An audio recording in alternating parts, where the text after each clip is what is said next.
Hey BBYO, my name is Jack Sollinger from the Great Midwest region, and today I am super excited to be interviewing Governor Matt Meyer of Delaware. Governor Meyer is a BBYO alum who has dedicated his career to public service, strengthening communities, and making government work better for everyday people. Governor, welcome to the IC studio. Hey, great, thanks. It's great to be back. When I went to IC, we didn't have a podcast. So it's great to have you here. Yeah, it's good to be here. You've talked about building opportunities for families and young people. What policies or initiatives are you most proud of that have directly impacted youth and adults and teens? Wow.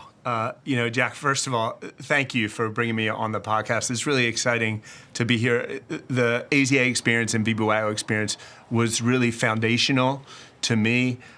Teaching me principles by which to live, teaching me pride in my Judaism and how to balance being a proud, confident Jewish American. And so it's great to be here, and it guides pretty much everything I do as governor of the first state. We're doing a lot of work around affordable housing. I know that one thing probably high schoolers aren't quite thinking about yet, but maybe as a stress in their mind as they move beyond high school into jobs or colleges, how am I going to afford a place to live? It's really hard for young people. As we say, the rent is too damn high. Delaware traditionally is a very affordable place.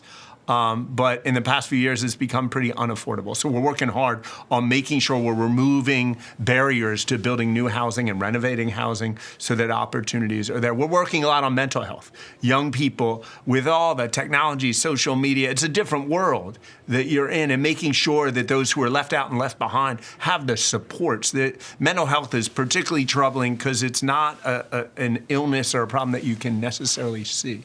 And so we're investing in mental health. We're also providing apprenticeship opportunities. The economy is changing quickly. We want to make sure that this generation of AZAers, BBJers, that this generation of young people is more prepared than anybody else in the world for an AI world, for a technological world that we don't necessarily understand, but making sure we make the right investments to educate and train our workforce properly. Yes, and I love to see how you are really trying to help out teenagers, especially because when you were in AZA, you were in BBYO, you experienced some of these things head on, and I love how we're trying to, get away from that stigma of talking about mental health, which is such a hard thing to get away from, especially as a politician. It's something that you really have to connect, with the youth as, and I love to see how almost aggressive we're going into that, and I think that's a really smart strategy. As a Jewish politician in America, how do you navigate your faith and values on a national stage? So it's a great question. It's such a troubling time now where on one hand, it's better than ever. When I was in BBYO, there was not a single Jewish governor in the country. If I wanted to be a governor then, it wasn't necessarily what I was aspiring to be. But if it was, I couldn't find a single Jewish American who was governor. Today, out of 50 governors, 6 of us are Jewish. At this conference alone, you're having 2 Jewish governors speaking in neighboring states. My buddy Josh Shapiro spoke here the other day. So it's an incredible time. But anti-Semitism is at historic highs. Walking into a synagogue just to go to shul on Shabbat today is more dangerous than probably at any other time in my lifetime. Synagogues, I'm sure in Chicago, in my area, are spending a tremendous amount just on security, just to give people confidence they are safe. What I'm saying is, number one, be proud that you're Jewish. We don't need to hide who we are in America in the 21st century. But don't be dumb. Be vigilant. When people are saying something, believe them.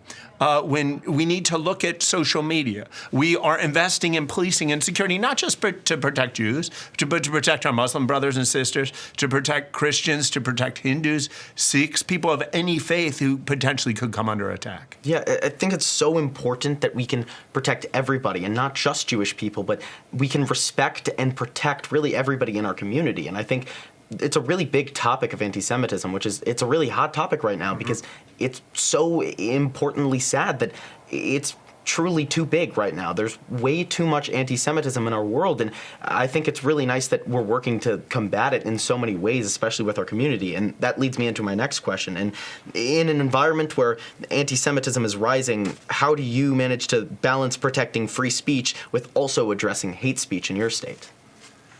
Balancing free speech and hate speech is challenging, but the law is pretty clear. We have the First Amendment. People can speak freely. they can speak freely about things that I don't agree with. But if it boils over into hate speech, into specifically targeting or attacking a specific group or an individual, it often does violate the law. And we have systems in place. We invest in policing and security. We collaborate with federal authorities and other state and local authorities to make sure that when there is hate speech that truly puts people at threat, that truly disables individuals, whether they're Jewish or Muslim, whether they're black or they're gay or they're transgender, when it prevents them from participating fully in our democracy, then we take action. Yes, I think that is so important that we can find not only the barrier between it, but also combine it and make sure that we are stopping all the hate speech while still protecting people's free speech rights. And I really love how you work on combining them together. And as someone who once sat where we're sitting now, as a BBYO alum, what advice would you give to teens who would want to lead, whether it's, in politics or business or in their communities, but aren't really sure where to start? Well, first of all, Jack, I never really sat when you were sitting. I never hosted a podcast when I was in BBYO. Podcasts didn't exist, not to age myself. But listen, my advice to any AZA or BBGer who's out there is, when I was your age, I really didn't know what I wanted to do or who I wanted to be. I had a sense that I wanted to serve. Do your best to look in the mirror, understand who you are, what you love, and invest in that. You have a treasure here at IC. You have a treasure in your chapter, in your region, in your summer program, your international summer program. And that treasure is what you learn through B'nai B'rith Youth Organization. I believe it fundamentally. I've relied on those principles, foundational things about service and community, about leadership, about teamwork, that I learned within these walls, that I've then taken to become governor. You can take these treasures and become whatever you want to be. It's up to you to decide what that vision and what that path is. BBYO truly is a treasure, and I think we all value what we learn from here, from International Convention, from our chapters, from our regions. And sadly, that's all the time that we have today. One more, just have fun. Have a good time. I think I don't need to tell people watching, it ain't all business in BBYO. And some of my memories, man, if I could do anything to go back and relive those days, I'd give up being governor if I could go back and host conventions again and stuff like that. You truly are able to live and enjoy life in a way, and just live and enjoy it. I am truly having a lot of fun. Thank you, Governor Meyer. Thank you so much for joining us. We truly appreciate your commitment to serving your community, and we are grateful, especially as an alum, that you have shared your perspective with us at IC today. Thank you. Thanks so much.